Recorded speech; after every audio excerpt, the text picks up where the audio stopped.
In today's video, we're talking a little bit further about the Vancouver Canucks, their salary cap, and some potential future trades based on comments from GM Patrick Allred. We also have some rumors around Matthew Tkachuk and why he may have been traded out of Calgary. We have really good news in Ottawa around season tickets. Plus, we have some other updates on some UFAs. All that and more coming up next. So welcome back to another video here at Top Shelf Hockey. As I mentioned, we have a variety of NHL news and rumors to take a look at here today. First up, I want to talk about the Ottawa Senators. We have really good news from Senators President Anthony LeBlanc regarding season ticket sales, which I know Ottawa has been one of the lower ranked teams in the NHL attendance for the last number of years. It's been a slow, steady decline. I know back around 2015, 16, 17, they were doing pretty well. Of course, 2017, it was last year they made the playoffs, went on that run to the Eastern Final. But really ever since then, and even before that, they had their times when it wasn't as good as it could have been. But it's been on a bit of a steady decline. Combination of the on-ice product not being great, and of course the fans didn't have a great relationship. And many fans, at least, have been calling for a change regarding owner Eugene Melnyk for quite some time. Of course, Eugene Melnyk has since passed away. His daughters are running the team now. Fans, I think, fair to say, so far are pleased with what they've done and what the direction they've allowed the team to go in. Certainly not really clear exactly yet on their long-term plans, but either way, in the short stint they've been as young owners here, they've done a decent job, and fans, I think, are kind of ready to embrace the fact that they're not their father and have done things a little bit differently. We've seen some big moves that Pierre Dorion has made this offseason. LeBlanc referenced the fact that as soon as those trades were announced, that shortly thereafter, ticket sales were picking up, and essentially season ticket sales are the highest have been in a really, really long time, and they're expecting to have a lot of sellout games this year, and even the games that may not be sold out will be like near capacity. So really good news there, especially where they're trying to get a new downtown arena. It's important, I think, for the fan base to really support this team, but it's also important for the team to recognize, and I think they have, that they need to put a better on-ice product in front of the fans. And of course, these moves they've made this offseason, bringing in Claude Giroux as a free agent, trading for Alex DeBrincat, they traded for Cam Talbot. This team may not necessarily be a Stanley Cup contender today, but it's a heck of a lot better, should be a heck of a lot more competitive, and at least they should be able to at least be in the conversation for playoffs. Maybe more, we'll see.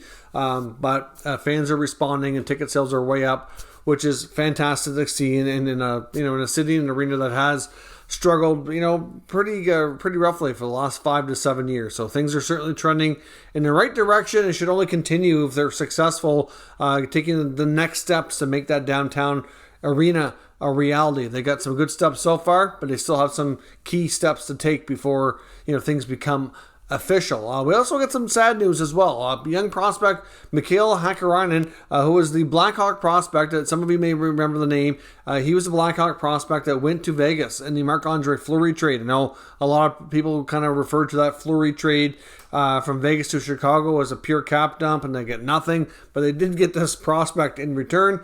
Unfortunately, though, the news around him isn't good. He's being forced to retire at a young age. I believe he's 23 or 24 years of age now, but apparently he's been diagnosed with a rare heart condition and that they say would be potentially life-threatening if he continued to play.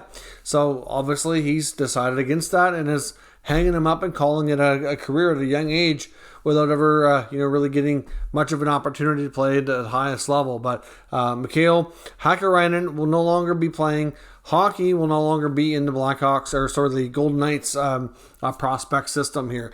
Some quick updates on a few players that are still looking for work. Apparently there is word on Sonny Milano. There's a number of teams that I think have some degree of interest, but the door is not completely shut on him returning to where he played last year in Anaheim. We saw him have good chemistry and played well with Trevor Zegras, but the Ducks do have a little bit more flexibility compared to many teams, and apparently they haven't completely closed the door on his return. They're certainly banking on some players having bounce back seasons if the team is going to take a step forward at all. But Milano is one of those interesting players. He did relatively well, I thought. I'm surprised the Ducks didn't necessarily already sign him on even if a cheaper 1 or 2 year deal or something.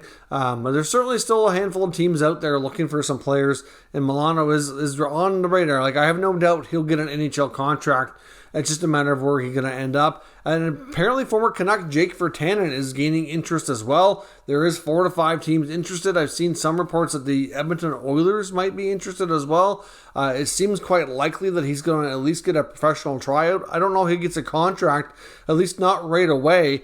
But Virtanen, I know obviously a lot was going on with the lawsuit against him. His name has been cleared. He was not found guilty, which is good for him. And I'm sure that there's obviously people out there saying, oh, we don't want Virtanen because of what happened. It's like, well, what was reportedly happening or happened didn't happen according to the courts. He was proven innocent.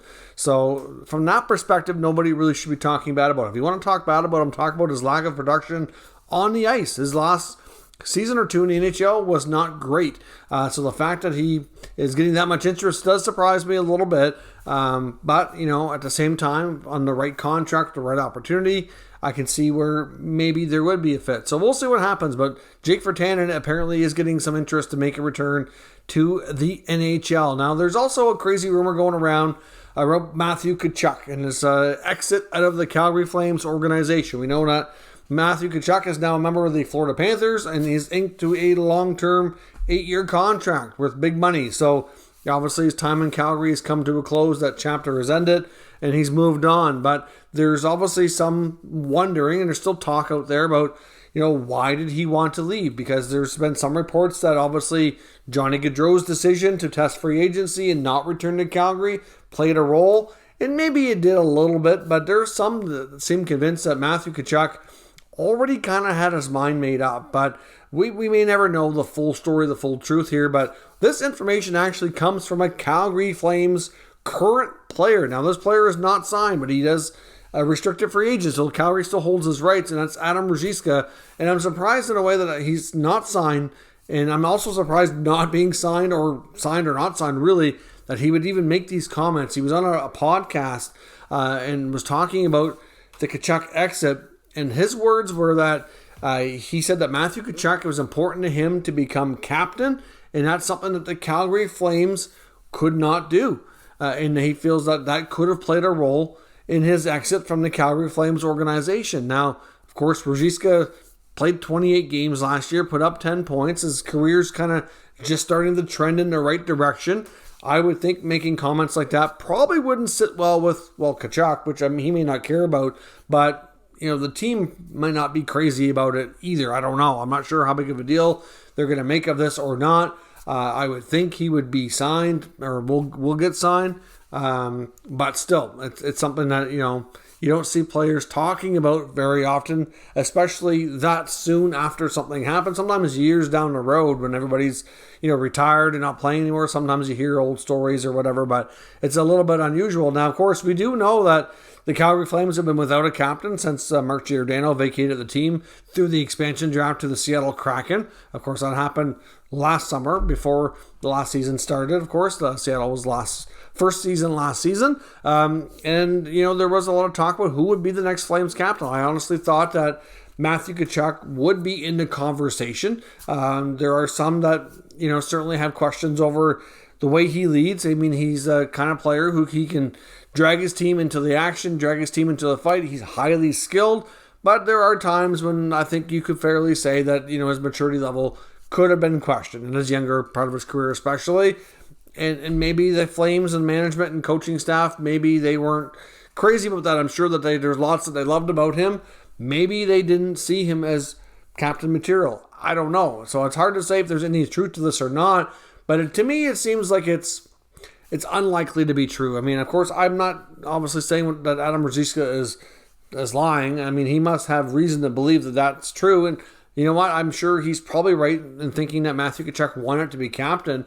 That wouldn't surprise me in the least. But the fact that he would accept a trade to a team where he knows he's probably never going to be captain, considering Barkov also has pretty much the same long-term contract and is the captain there. He's not going to be captain in Florida likely anytime soon, maybe ever. He might get an A at best, but he, was used to having an A in Calgary. So I don't know if it's that important to Matthew Tkachuk to be a captain, and if that's what pushed him out. Maybe, when talking to the Calgary Flames about the future of the team and the direction of the team, maybe he wanted a bigger role and he didn't feel valued. I don't know. That's just speculation. But still, it's an interesting comment. It's the only reason I'm even bringing it up. I've seen some other places kind of commenting on it. It's like I said, it's interesting. You don't often hear current players really saying much of anything like this. So you have to think there's some degree of truth to it. I'm just not sure that I'm completely buying it given the fact of how things actually played out, where he ended up. If it was that important to be a captain, you think he would have kind of forced his way on a team where he could be the captain right away, or at least see a path where he could be it in the short term. Like for example, if he went home to St. Louis, O'Reilly's the captain there. Not to say that O'Reilly's going to be gone anytime soon, but he doesn't have much term on his contract. Maybe there's a chance he doesn't resign. Who knows, right? At least there's a little bit more of maybe there's an opportunity there. But you're going to a team in Florida where the captain's under contract for an 8-year deal, and you're going to probably be his line mate and likely not going anywhere. So hard to say, but an interesting rumor nonetheless. Now, when it comes to the Vancouver Canucks, like I said, we talked about them a few times here since the Miller contract extension took a lot of people by surprise. Of course, Elliotte Friedman and Jeff Marek were back today with the 32 Thoughts podcast. So they talked about this for the first time since they haven't put out a podcast in the last few days since this all went down.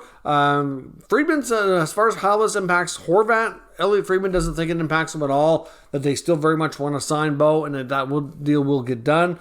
Jeff Marek, on the other hand, was wondering if a Miller with a contract was more tradable, because they had an opportunity in that contract extension negotiations to where they gave him a no-move clause in the first, I think it's 4 years of that contract.